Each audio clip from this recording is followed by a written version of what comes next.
जो कोई विजय एकादशी की इस कथा को सुनता या पढ़ता है वह वाजपेयी यज्ञ के बराबर पुण्य प्राप्त करता है। नमस्कार दोस्तों, क्या आप जानना चाहते हैं कि कौन सा व्रत आपके जीवन की सभी बाधाओं को हराकर आपको विजय का वरदान दे सकता है? आज हम आपको एक अद्भुत कथा सुनाने जा रहे हैं जो न केवल प्रेरणादायक है बल्कि आपके जीवन को एक नई दिशा भी दे सकती है। यह है विजय एकादशी व्रत की कहानी। एक बार धर्मराज युधिष्ठिर ने भगवान श्री कृष्ण से पूछा, हे जनार्दन, कृपया मुझे यह बताइए कि फाल्गुन मास के कृष्ण पक्ष की एकादशी का क्या नाम है और इसका पालन कैसे किया जाता है? भगवान श्री कृष्ण मुस्कुराते हुए बोले, युधिष्ठिर, इस एकादशी का नाम विजय एकादशी है। यह व्रत हर प्रकार की बाधाओं को हराने और विजय प्राप्त करने में सहायक होता है। इसकी महिमा अपार है। इसे सुनने और करने से सभी पापों का नाश होता है। इसके बाद श्री कृष्ण ने युधिष्ठिर को एक प्राचीन कथा सुनाई। एक समय की बात है, देवर्षि नारद ने ब्रह्मा जी से पूछा, हे पितामह, फाल्गुन मास की कृष्ण पक्ष की इस एकादशी का विधान और महत्व क्या है? ब्रह्मा जी ने उत्तर दिया, नारद, विजय एकादशी व्रत का पालन करने से पुराने और नए सभी पाप समाप्त हो जाते हैं। यह व्रत हर किसी को विजय प्रदान करता है। इसकी विधि अत्यंत पवित्र और प्रभावशाली है। त्रेतायुग की बात है।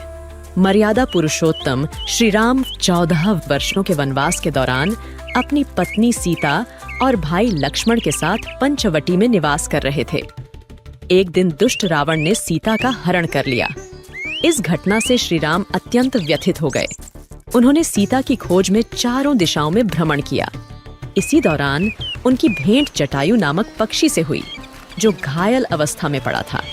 जटायु ने अपने अंतिम क्षणों में श्री राम को रावण द्वारा सीता के हरण की पूरी जानकारी दी और स्वर्ग लोक को चला गया।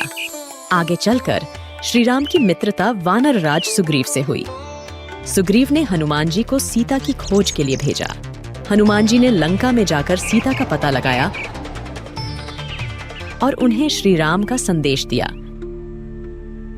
जब हनुमान जी ने लौटकर यह समाचार श्री राम को सुनाया तो वे वानर सेना के साथ लंका की ओर प्रस्थान करने लगे।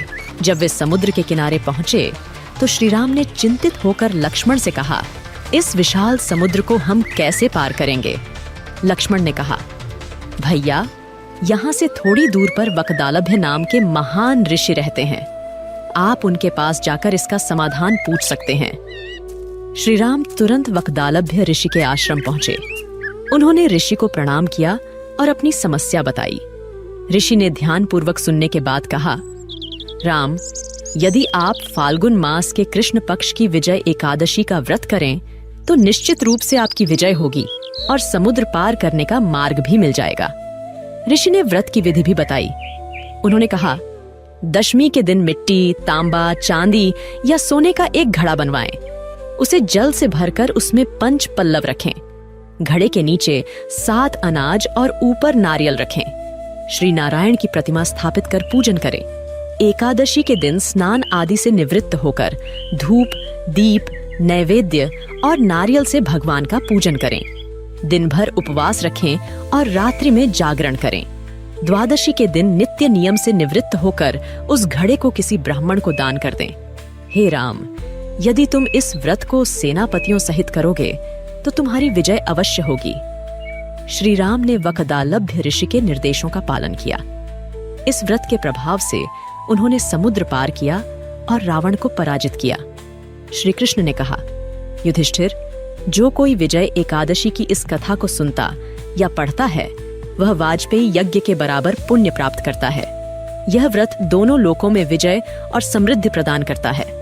तो दोस्तों, यह थी विजय एकादशी की पवित्र कथा। आपको यह कहानी कैसी लगी? कमेंट करके जरूर बताएं। हमारे चैनल हिंदू स्टोरीज को सब्सक्राइब करें और इस वीडियो को अपने दोस्तों और परिवार के साथ साझा करें। धन्यवाद।